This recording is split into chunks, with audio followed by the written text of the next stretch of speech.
good job not ending it in a preposition, even though I think it's okay to end with a preposition. You would. That's their rebellious side coming out. No, it isn't. I don't think that English has to conform to Latin rules. Just because Latin can't end in a preposition doesn't mean English oughtn't, which is the base of the rule. So there you go.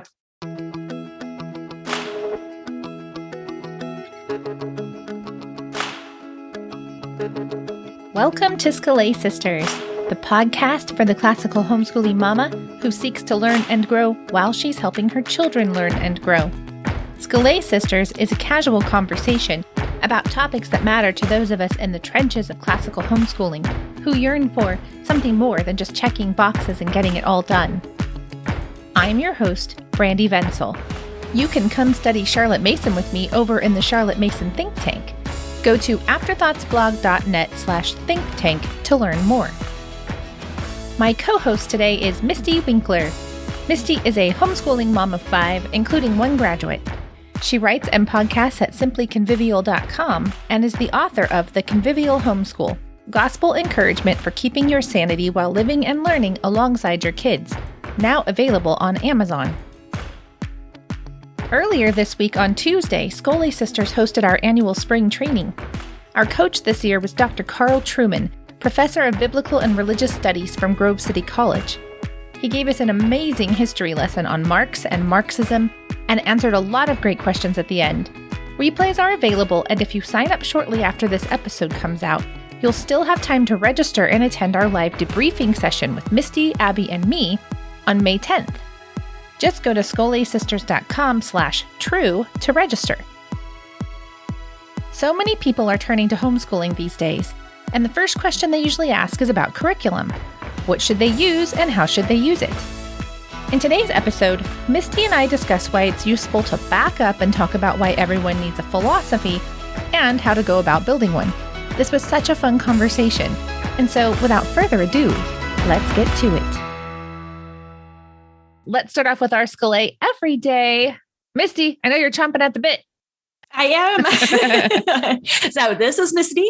And yes, I can't believe I haven't mentioned this book yet as a Scholé Every Day, because I've actually gotten so far as to finish it. And I don't know what our record is for mentioning books we've actually finished and not just started.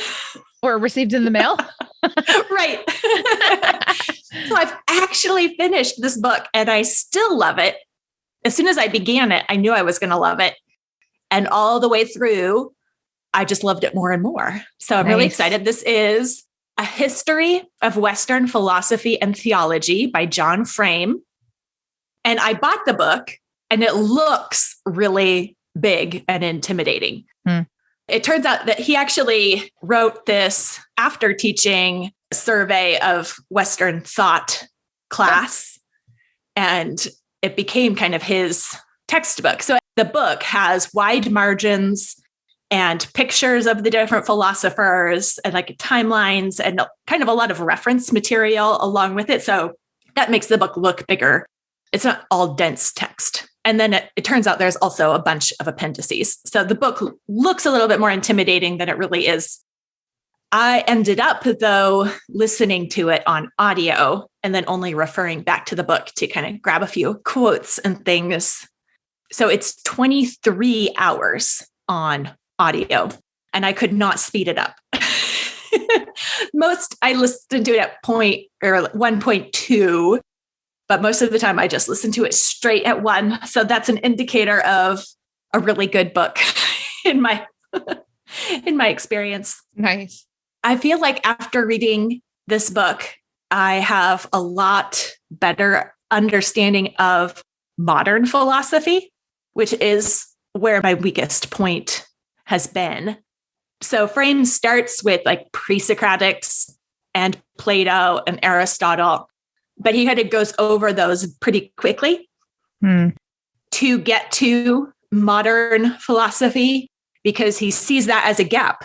And he sees that modern Christians need to know the background and importance and errors of modern philosophy, because it really is just a part of the air we breathe without realizing how anti-Christian it is. It was really helpful to hear the summaries of the different philosophers and thinkers and where liberal theology came from and what the foundational problem is. He really boils down some of the liberal theology. He takes it all the way back to theologians proposing and believing that it doesn't matter if the Bible is history or not. Like, we can let it be just ideas and not history. Interesting. And that's a problem because it's actually given to us to tell us what really happened. That's important. And, Paul says in the New Testament, if Jesus didn't really rise from the dead, then we're still in our sins and we are, to be pitied. So Frame brings everything back to Scripture and evaluating it according to Scripture and recognizing where different people or movements that claim to be Christian, but don't hold to the inerrancy of Scripture, how that takes them off course. So it was very helpful. And even his summaries of Plato and Socrates, which were very brief, it still was actually the best summary of what they taught that I've read in a long time. And I've read a lot of summaries of philosophies. That's interesting. It was just the clearest expression that made sense. Very short, but was in keeping with what I have read from them and what I've heard from other places, just the way he expressed it. I was like, wow, I bet he would be a great professor.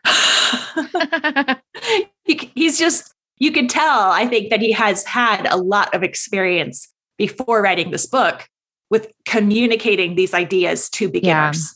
Yeah. Well, I always think the sure sign that someone really, really grasps something is that they can communicate it to beginners. Yeah, that's true. Well, mine, are you done? I am dead. Okay. I just dawned on me. I'm like, am I being rude right now? Maybe I am. So mine, I decided to do something that's not a book. So it's the Regenerative Agriculture podcast by John Kemp. And mainly I started listening to this because my youngest is super into the idea of regenerative agriculture. And well, you're going to have to tell me what that is. I will tell you what that is. But first I will just say, I thought that he has a lot of books on like soil management and that kind of stuff. And I just thought maybe something to listen to would be better than just another book on the same subject. And he gets frustrated lots of times because the books are written for places different than our place. We have low rainfall and high temperatures and, things that are very unique to us. So regenerative agriculture is basically where they're trying to, I don't know the official definition of it. I've only listened to like 3, I think, so far. And funny enough, the first episode didn't actually say, what is regenerative agriculture? But it's sort of, I think it's going beyond organic to actually focusing on the farm as an organism itself. And so how do you manage the whole thing as an ecosystem so that the whole thing is healthy? Which is very interesting because the guys that I've listened to so far are talking about things like, oh, well, when we brought animals back on and didn't just do crops, we lowered our need for water, we lowered our need for fertilizer, it's very interesting because a lot of the ones I've been listening to were recorded before this whole food shortage, Ukraine, Russia controversy thing that's been going on.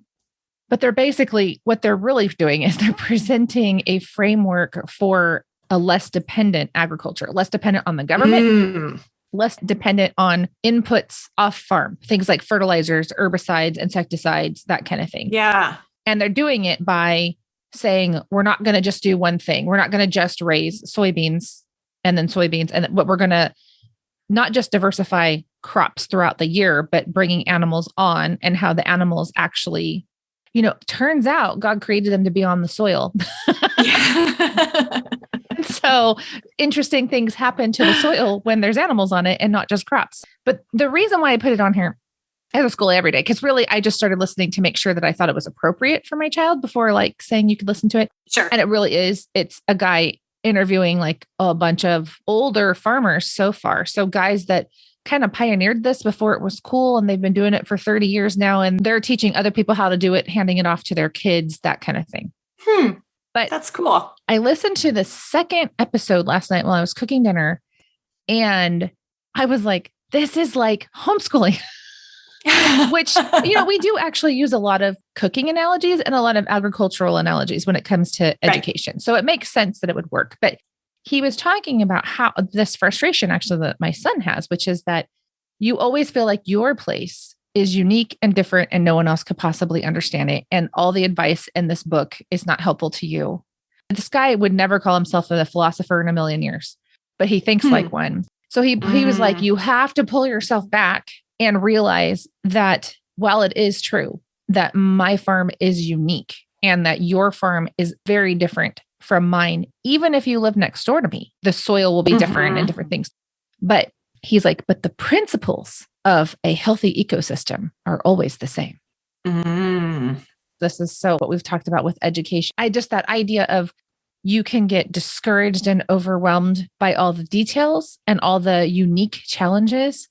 And yet grabbing on to those universal principles, the things that are true about soil and soil health are what can pull your farm out because it's not going to look the same as the guy down the road. Like if you have too much water and he has too little, and you know that the ideal farm has about this amount of moisture in the soil, well, then your methods are going to be very different. But actually, when your aim is the same, that's super helpful. Anyway, it was so interesting because I was like, oh my gosh, it's like those moments where you get overwhelmed by the problems in your own house and you start to be like, well, nobody can help me because I don't know. I've done this where you get kind of petulant. Yeah. And you're like, I am a unique snowflake and you couldn't possibly give me any helpful input because this is so bad. And you couldn't know, and it's like where you need someone to walk in and be like, cool it. Actually, there's universal principles for basic, decent parenting, basic, decent education.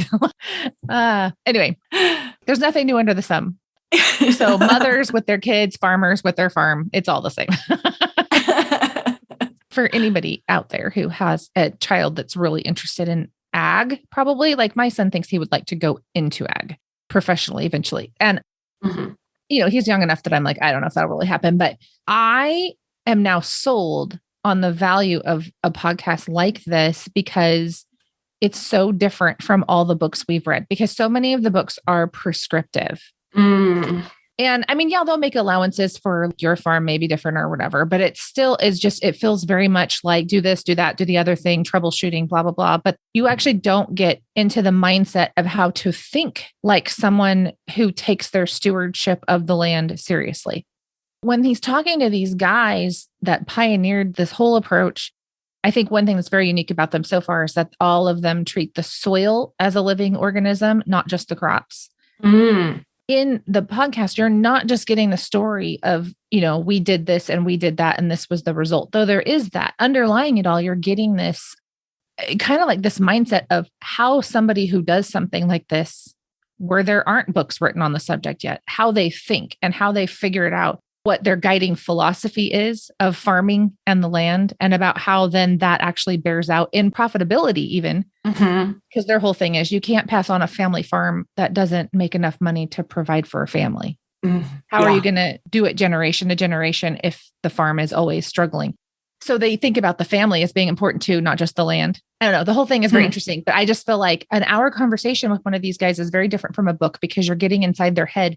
And half of the value is the random little bits of wisdom they drop and not the actual topic they're supposed to be there to talk about. Yeah. In a way, it sounds almost like it's an easy way to get an apprenticeship. To like hang out with someone who just doing the craft and learning from them doing it. Yes, totally. Cheaper than that, especially if you don't live near someone who's doing that and you'd have to drive really far. Right. And gas is how much? Anyway. Let's not talk about gas. Hi, Abby here to tell you about the Sistership. Homeschooling is important work, but it can feel overwhelming, wear us out, and take up so much of our time. though it is hard work, it is good work. We all need real encouragement, supportive and truthful words, and discussions that engage our minds. Burnout is real. Discouragement happens in every homeschool. Our goal is to help moms combat burnout with Scholé. Sistership is the place for classical Christian homeschoolers to connect locally and online. We exist to help homeschool moms overcome exhaustion and confusion with refreshing, sound, and invigorating learning. We want to equip moms to connect with local and online community and help connect with big ideas that apply to homeschooling that are broad and liberal in scope. We strive to provide smart and stimulating content for the classical homeschooling mom. We won't waste anyone's time. Join today at scholésisters.com/sistership for free.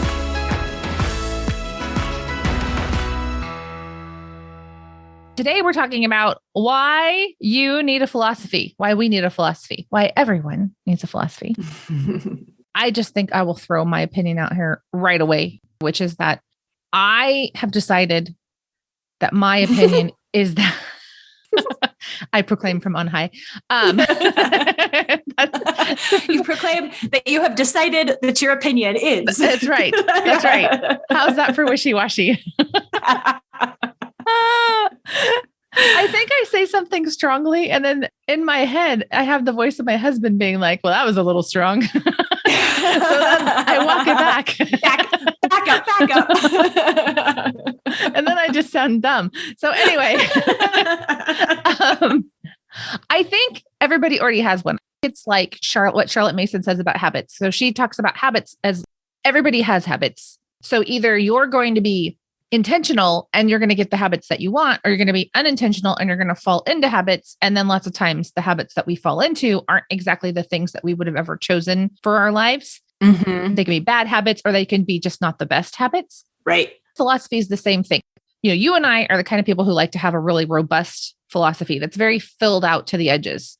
But I don't think that's necessarily what we need to talk about today. I think there is such a thing as a basic functioning philosophy.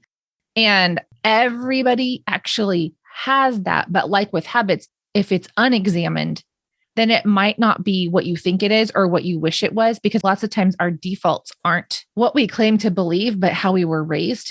Mm-hmm. Yeah. That's why, you know, as much as I'm like, I'm a Christian and I think this way, and I've studied this and I think this way, when push comes to shove, I'll fall back into some sort of modernist thought or behaviorist thought. And it's because that's how I was educated. Mm-hmm. And so if I'm not careful, that's my default.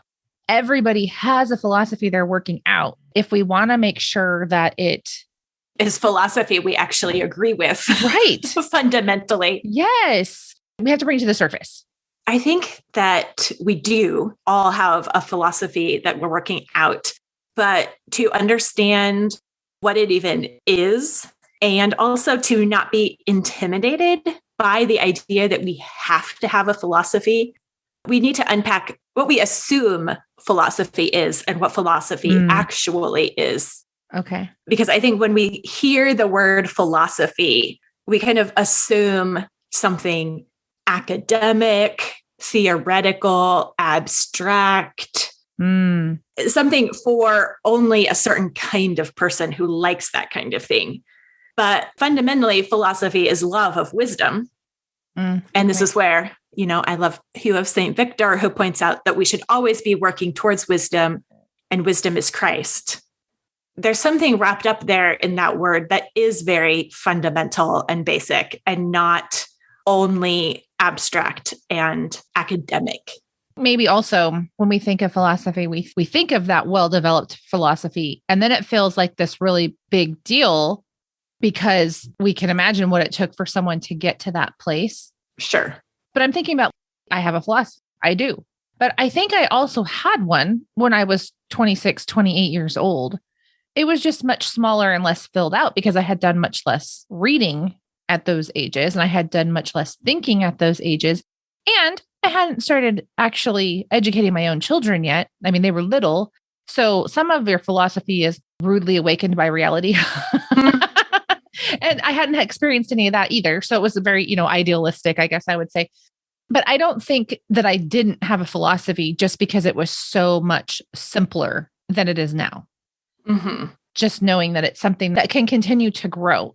Saying you need a philosophy doesn't mean you need to have all the answers to all the things by next Tuesday. I think that takes some of the pressure off of it.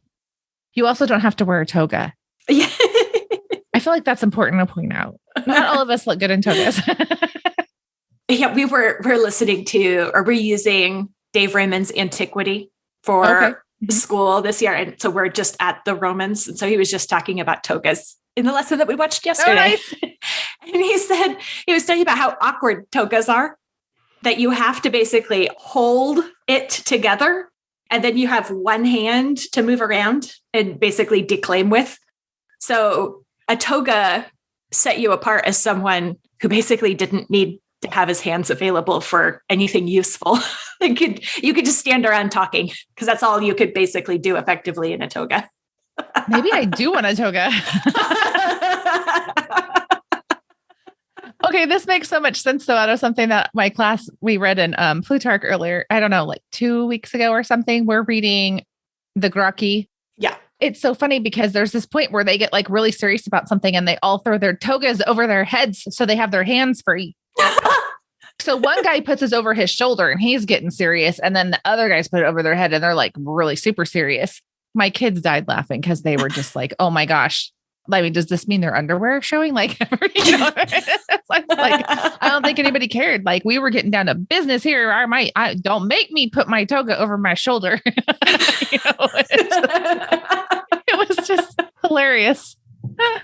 Anyway, that makes so much more sense now that you say that, because we got a kick out of it, but I don't think I completely understood what was going on in the thinking there. So that makes a lot of sense. And the other thing, comparing the toga wearing philosophers to modern philosophers, is the modern assumption about philosophy, I think, is that you are supposed to have your own philosophy. You have to scrap everything and start from scratch to have something that's authentically your own. You know, it's like, if you're going to be someone who does philosophy and functions from a philosophy, then you have to be your own Descartes and doubt everything, go back to scratch and construct something entirely, which is false and a bad idea. Oh, yeah. Well, we wouldn't do that with religion, right? It wouldn't be like, you know what, to have a real religion, you got to just scrap everything that came before you and like invent your own. I mean, there's a couple people in Hollywood that do things like that, but that's like, you don't want to go there. Yeah. It's like, I really even think those people know better. So, okay. That's really good. I did not think about it that way, but that would be a lot of pressure, especially if I was not already naturally of a philosophical bent. And then to think that you got to be inventive and creative in this endeavor, that is way more of a challenge than saying, I'm just going to read a few things and pick up some basic truths about people and what it means to come to know things, therefore education. Right. And call it a day. Yeah. I mean, I see it as kind of analogous to all of the personal mission statement stuff. It's been around for a long time. Yeah. But I remember even in college, so like the community college. So like 22 years ago, in one of my classes, we were supposed to come up with our own purpose statement for our own life. And it was this whole idea of inventing yourself and not being influenced by anyone else and coming up with what you believe your purpose is personally. And I'm like, well, I'm kind of glad I don't have to start with nothing from that one. Right. What is man's chief end? I'm a man, I'm a human, to glorify God and enjoy him forever. Like, that was easy. Then that's easy to know. And then part of living philosophically is bringing your actions in line with what you know to be true. But you don't have to start by knowing nothing and discovering truth on your own. You can start with truth and then think through what it means to apply that truth in different circumstances. But I didn't have to come up with my own purpose statement because a bunch of people smarter than me already did that for me. Right. I was trying to think of other reasons why we need a philosophy. And one thing I was thinking about this morning was this idea of slavery. So I already said that we can fall into a default. And then lots of times that is just our past if we're not careful. That's a form of slavery to the past. The past has enslaved our thinking and we're not free of it. And that's why it's our default. And can you ever completely get free of that? I'm not sure that I think yet you can. Though the more we teach ourselves to think a different way, the easier it is to not slide into that as a default. But I was also thinking about how if we don't have a clear philosophy, then it becomes everything is an option, first of all. But then also lots of times I just become a slave to someone else's to-do list because I don't have any way to assess what someone's telling me to do in a curriculum, for example. So I have a philosophy and I have bought curricula in the past or been sent curricula by some company or whatever to test out. And I can go through and say, well, this activity here completely matches with my philosophy. We'll do that. But this one over here, I think is really just busy work. And I'm just going to throw that out. How do you sift everything? How do you decide what is worth your time? Well, you use your philosophy for that. And if you don't have one, or you're not sure in what you really think about things, then the other alternative is you get someone's list of this is how you do this and this is how you do that. You know, their stuff looks nice on Instagram or whatever. And so you buy their thing and then you have to do everything in their list. And sometimes it works. Other times it doesn't. You don't necessarily feel free to have the curriculum serving you. Right. Because you don't feel like you have any authority over it. Having a basic, simple philosophy can give you the confidence that you need to be able to sift curricula, sift books, and make some basic decisions. And I don't think you need a super fancy philosophy, though I do think once you have a basic one, it continues to grow. Yeah. And if you don't have a philosophy, you really only have your gut or the other person's checklist to decide whether or not it's working. Yeah. Like, is this working for us? You might feel like it is or isn't, but not have any foundation to make an assessment. Yeah. To even know why you feel a certain way, or if that feeling is accurate or just, not liking it. Yeah. I feel like I see this a lot where someone comes in, they've just pulled their kid out of school and it's almost like this feeling of, so the school was doing this and now I'm going to like crowdsource a to-do list for myself. Anyway, so what's interesting is always to see the more experienced moms step in and be like, well, let's stop for a second and find out, why did you pull your child? What was going on? And really what they're trying to get at is, what do you think about education? If you completely agreed with the school, your child would still be there. So you pulled your child, there has to be a reason. And they're using that as the jumping off point to start talking about, what do you believe about learning? And going from there, and you can just kind of see the mom calm down. Yeah. And it's interesting how the philosophy banishes at least some of the panic that we feel when we take on this responsibility, because it's like you're grounded now.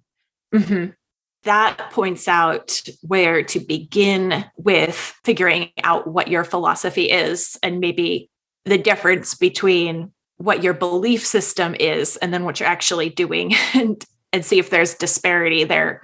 If you are acting with the philosophy that you would like to be holding or not. So I was trying to do a little bit of research and figure out, okay, well, what is a philosophy? What does it mean to have a philosophy?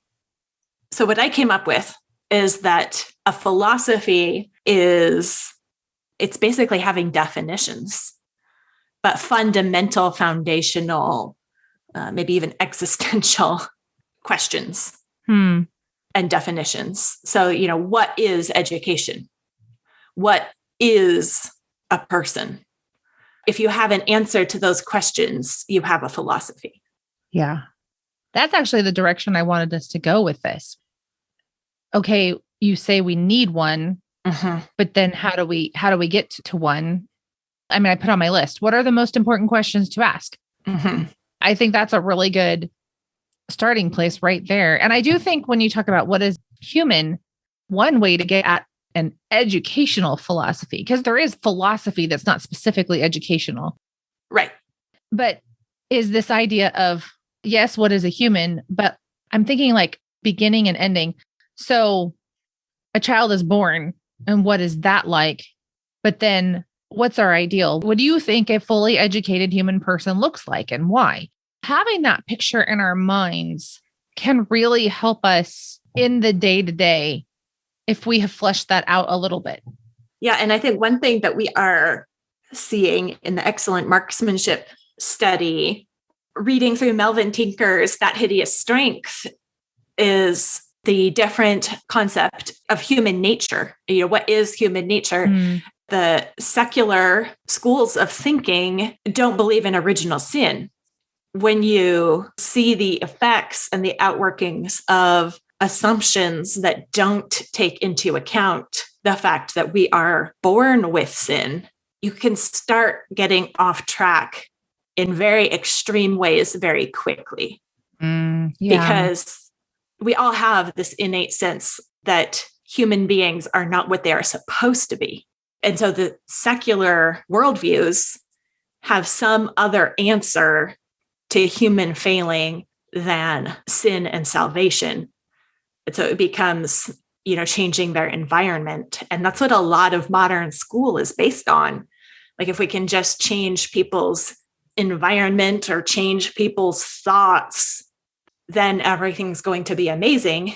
But we know as Christians that that's not true, because no matter what we're thinking and no matter what our environment, we are all sinful. So we can't expect a certain kind of government or a certain kind of school or even a certain kind of family or education to completely eradicate the effects of sin. Instead, our society, our schools, our families, our education should take sin nature into account and have safeguards in place or corrective things in place, not to eradicate sin, but to account for it and deal with it. There are some educational philosophies, even in Christian circles, that are very naive about sin. Mm-hmm. It's not so much that they've added something that's problematic, is that they've left out something. Mm-hmm. And so then when you talk to moms where they've adopted that philosophy and it's fallen apart a little bit, it's like, actually what we need to do is just go fill out your philosophy a little bit more. Sure. So XYZ about your child is true, but also sin. Right. Add that as another dimension to understanding what it is to be human. Then you don't expect every day to be sunshine and roses, because you know that someone eventually is going to wake up with a bad attitude or a sinful attitude, right? Mm-hmm. Sometimes when we idealize and romanticize the children, what we're doing is we're leaving something out, which is maybe the sin issue. Right. And then that can set us up for a big disappointment. Mm-hmm. Disappointment in the day-to-day and disappointment in the final outcome. It's only when we accept the idea that it's a fallen world and that our individual children are sinful and we are sinful, that then we can deal with the fact that there's an ideal that we will not reach. Right. We are pulling them out of a certain environment that is bad, and it is going to give our children a benefit to not be in that bad environment. But that doesn't mean that our home environment is perfect in any way. Right. Yeah. And it doesn't mean our children aren't going to have problems. The tabula rasa, blank slate assumptions about children, I think, are just easy to imbibe and be expecting without recognizing that that's even there in our mindset. But they're going to know how to take other people's toys and lie and try to cheat and try to get out of their work without anyone ever showing them how or suggesting it to them. They're just going to be able to come up with those things on their own. It's true. Well, and it's kind of a funny thing. I actually feel like this is another way that this is an argument for homeschooling, but another way that homeschooling is beneficial is because I think lots of times having children gone to any school, even a wonderful school, but so many hours per day allows us to ignore certain problems in the home. Yeah. that would be a really big deal if you had to live side by side for those extra 6 to 8 hours a day. But because you don't, you can just kind of sweep it under the rug day after day after day. I sometimes think that why the early years of homeschooling are so difficult, especially if a child has been in school, is because we didn't have to deal with all the things that we were ignoring and that we could ignore because school was part of our life. Mm-hmm. And so it doesn't mean that I think sending our kids to a good school is a sin or something. Right. I don't think that at all. But I do think that sometimes if we're not careful, the activities that dominate our life can then keep us from dealing with certain things. So when you bring a child home to educate them, you have to face them as they are. And that can be difficult sometimes. You have to face yourself as you are too. Sometimes that's more difficult. Well, and you're used to school being about a certain thing and looking a certain way, like a classroom type expectations, where children are not behaving normally. They're keeping their thoughts and some of their energy and whatever under wraps. And so you think, okay, so if we're doing school, everyone should be basically on their best behavior and we're just focusing on this work. And when you're homeschooling, there's not that social pressure to just blend in and not do anything. You're seeing the child in all his glory all the time. And so you're a parent, you're needing to parent all the time. Your parenting is mixed up in your schooling the whole time.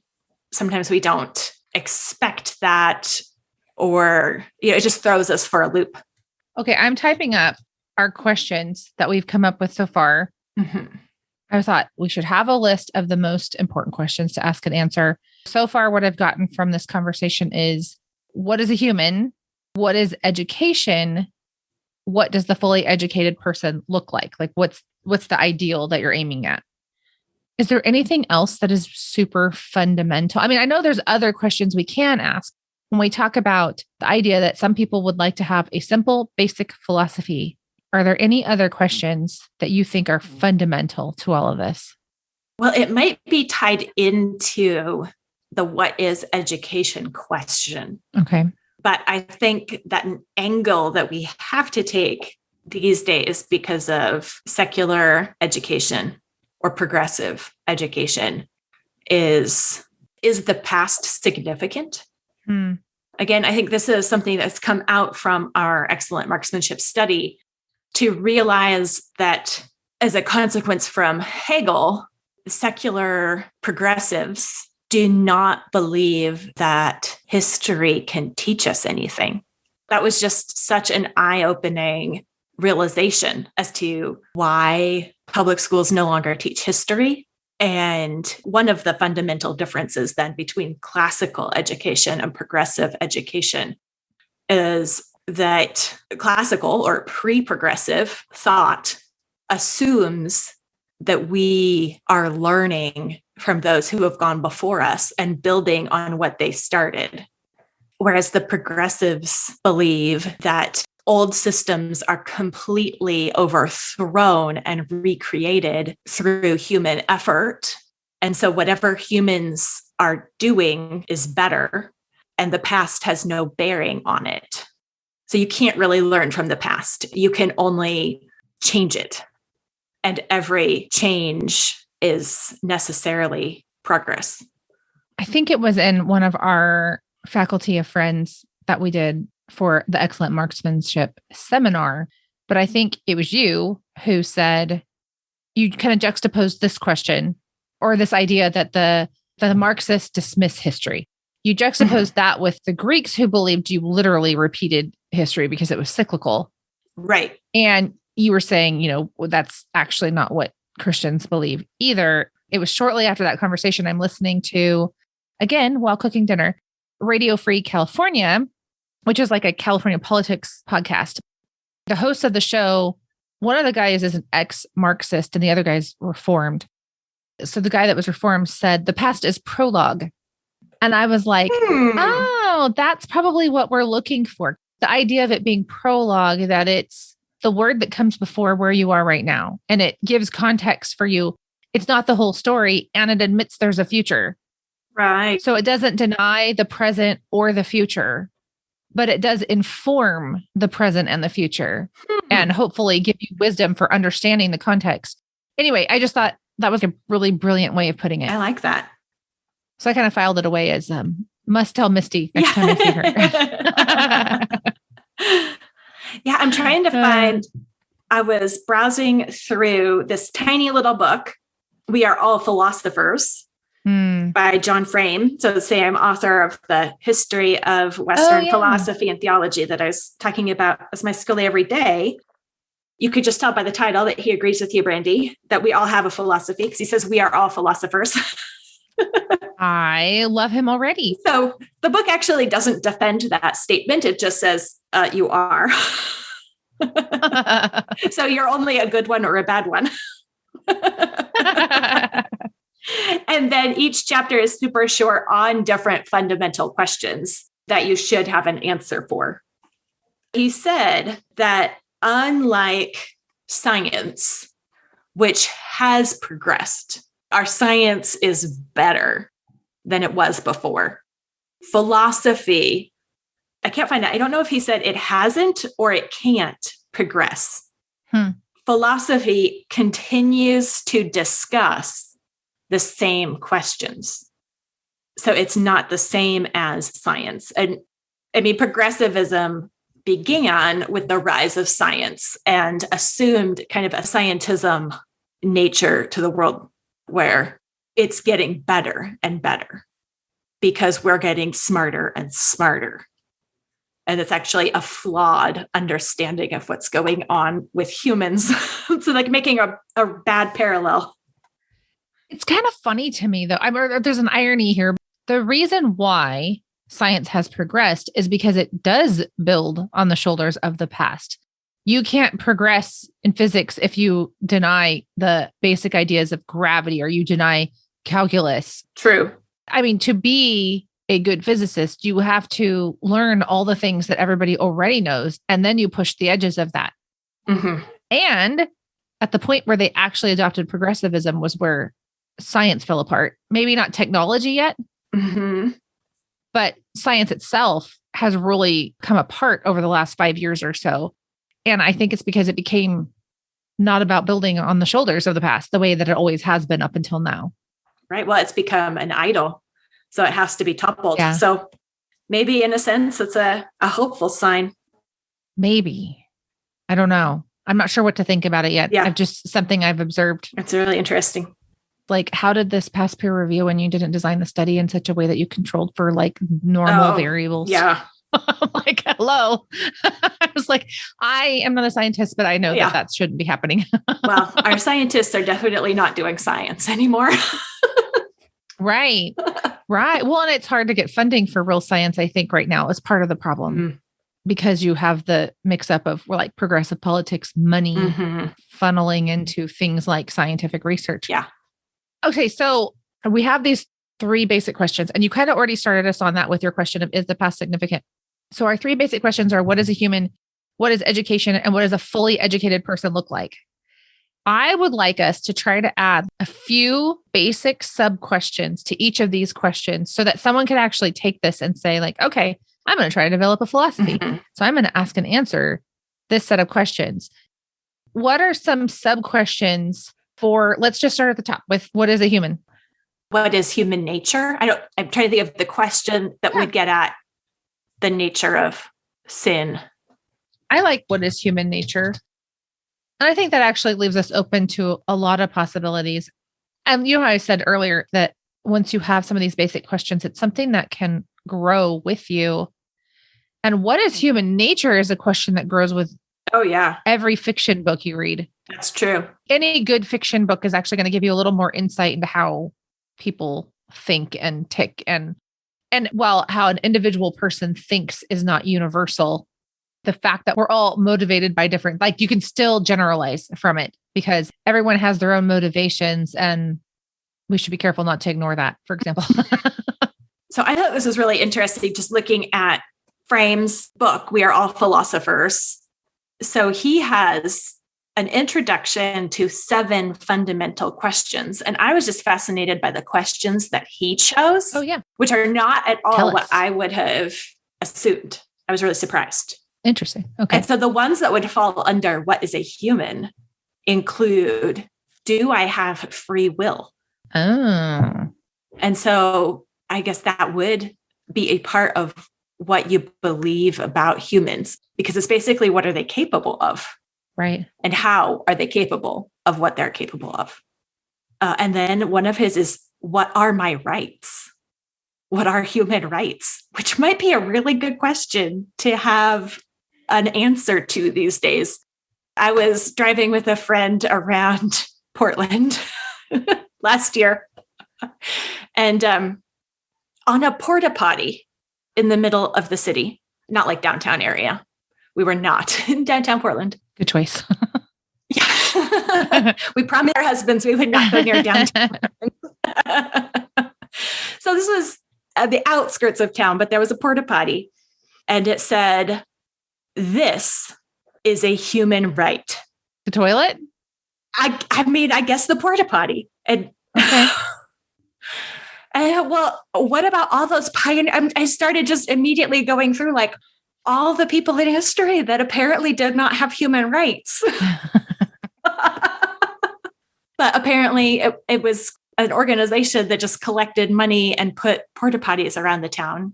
Okay. Then it probably did help the hygiene somewhat if they were actually used for what they were supposed to be used for and not other things. You mean places to do heroin? Oh, wait. Did I say that out loud? Oh, yeah, basically. But I was like, okay, well, clearly we need to have a better understanding of what a human right is, because a porta potty is not one. Right.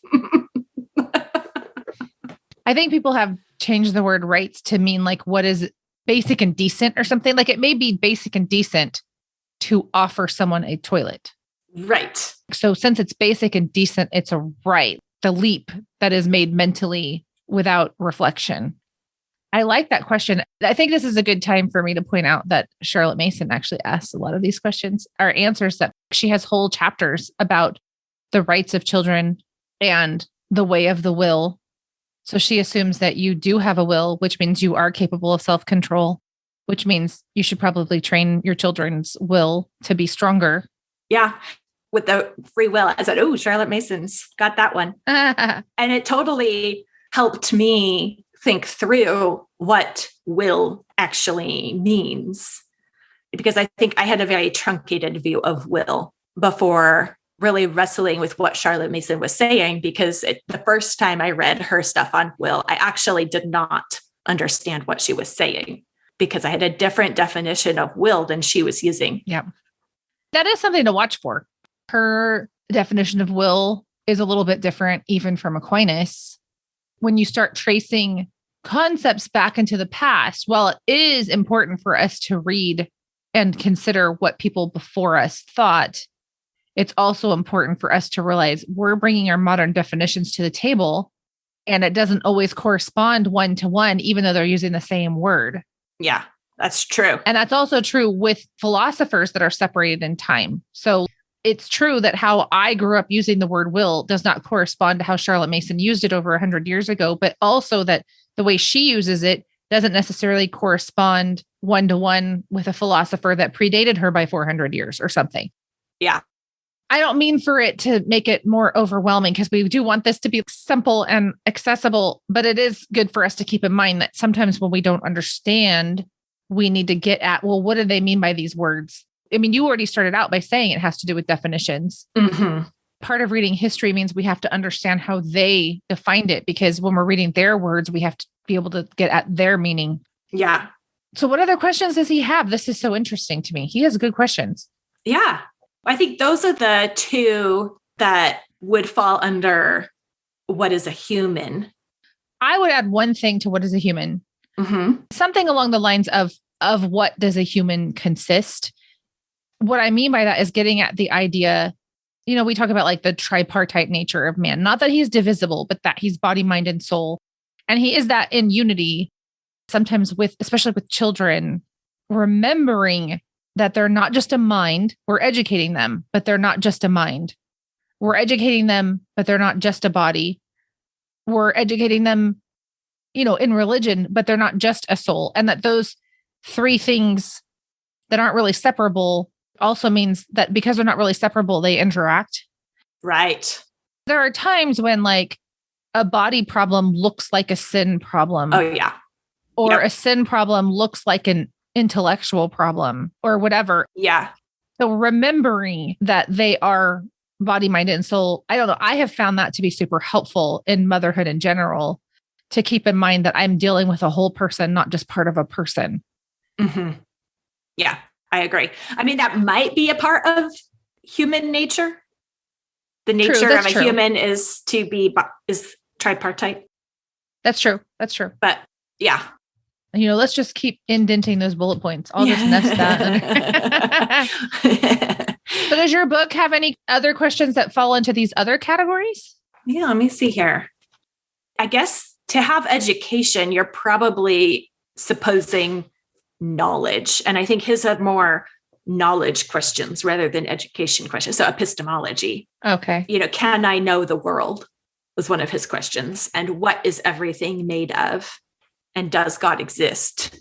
But I think those are all kind of epistemology type of questions. Yeah. Which education should be coming to know things.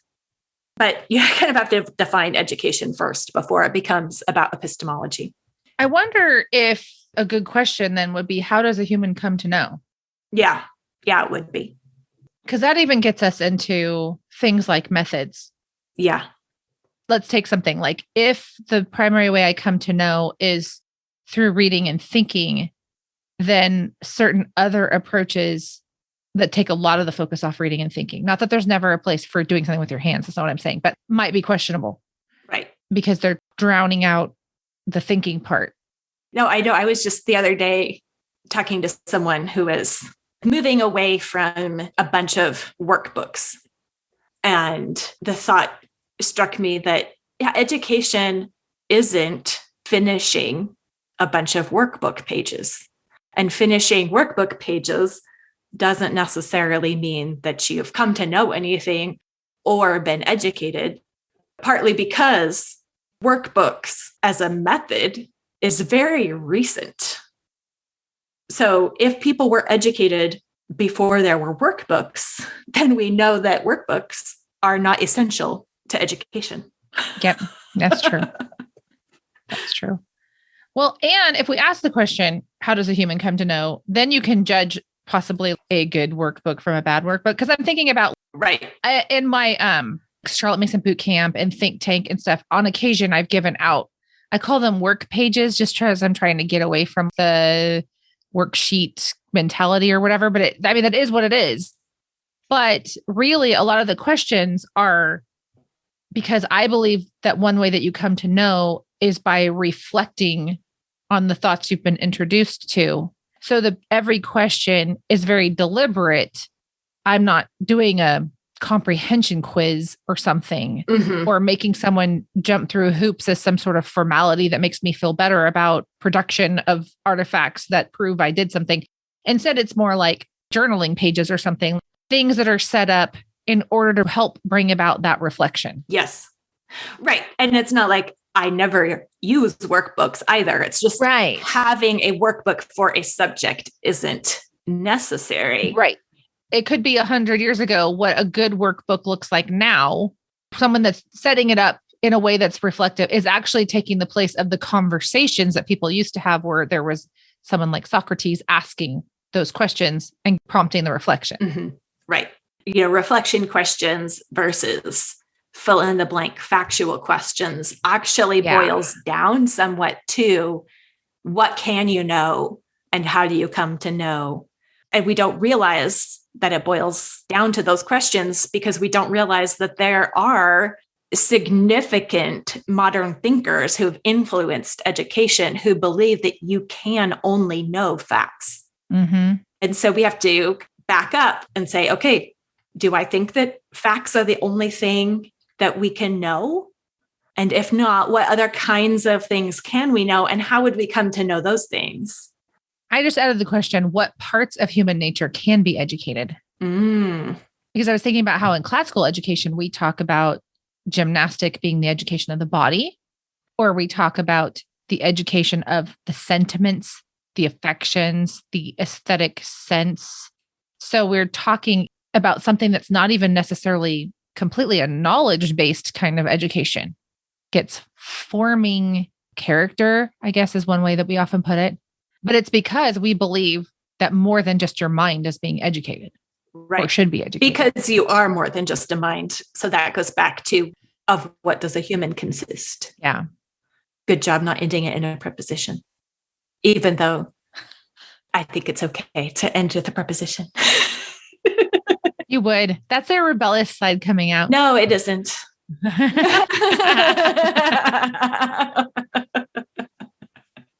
I don't think that English has to conform to Latin rules.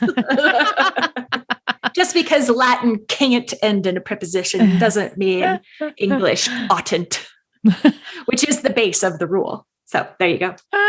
So is the past significant? Because Latin can't, therefore English shouldn't, is why the rule was created. And I disagree. Is this grammar Marxism?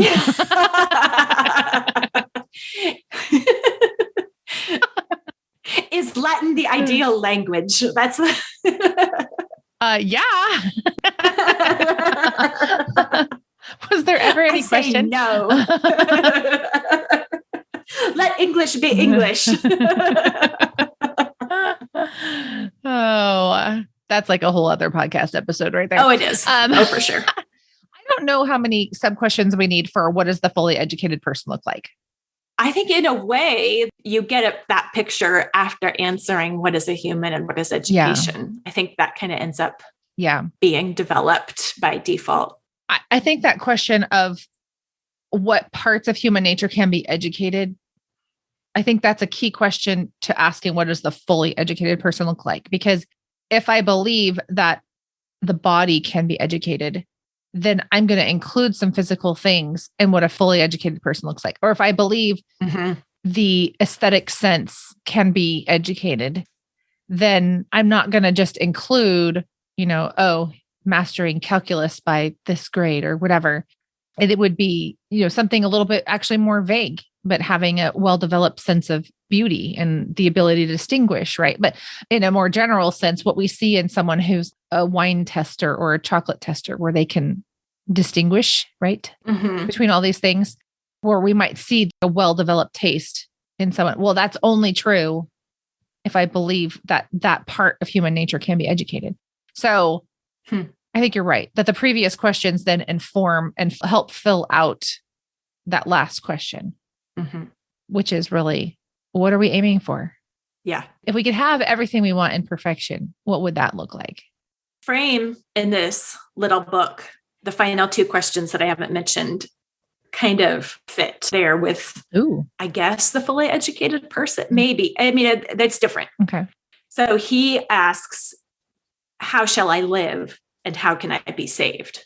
Those are good questions. And I think these are the kind of questions that you can fall back to and discuss when you're maybe kind of in the weeds of the practical or the things that look very opposite, to find out whether or not they really are.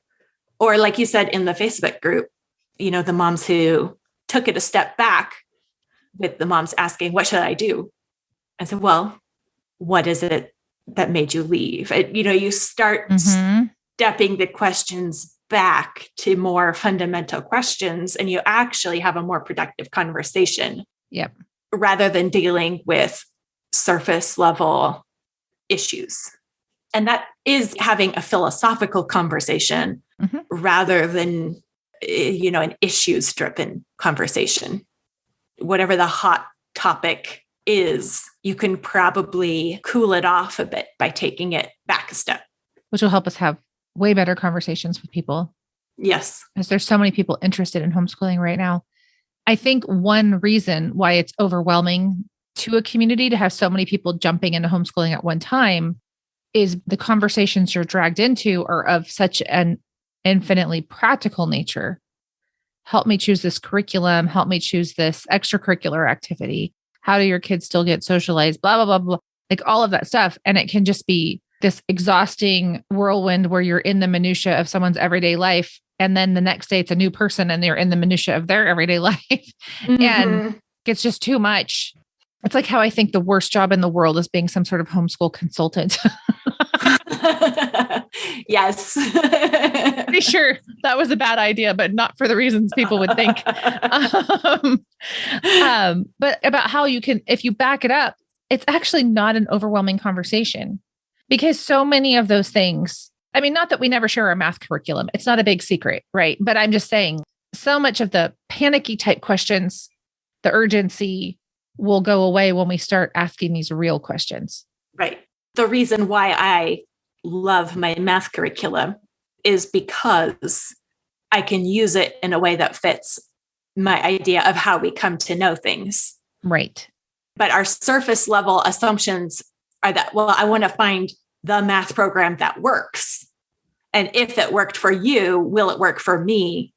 Are our kids the same? Or, it's like, no, wrong. We're not going to get to the right answer by thinking of it in those terms. Right. Because I also don't expect math to always be easy. I don't expect my math curriculum to make math always delightful for my children because math is learning to think, and this is going to be difficult. And sometimes we all aren't going to want to. And so I don't abandon my math program when it's hard. Right. And maybe we bring in some supplements to help certain issues, certain concepts, but I'm not looking for my math curriculum to make math easy. Such a good point. I don't know how many people listening to this don't have a philosophy, but when we're talking about talking with new homeschool moms and helping them develop a philosophy, I think this list of questions is going to be really helpful. Well, and one thing that we are definitely going to do is create a printable page with these questions. Yeah. Because that's going to be helpful just for having them to refer to, to think of, for sure, to think through. And then I think instead of just having an episode post to discuss inside sistership, I will set up a post for each one of these main questions with the sub questions so that we can talk through each of them or ask questions or think of sources or come up with answers, not from scratch, but what we've learned from thinkers of the past and scripture and all of that, so that we can all think through these and discuss them. Because when you do express them in talking or in writing, it does help us process it and make that knowledge our own. Yep. I totally agree. I am looking forward to that. It'll be fun because we like these conversations. I know, for real. Well, thank you for coming. Yeah, this was good. Lovely talking to you. You too. We'll do it again sometime. Sounds good to me. That's it for today. Thank you so much for listening and being a part of the sisterhood of the podcast. Make sure you're following us in your favorite podcast player so you don't miss any of our episodes.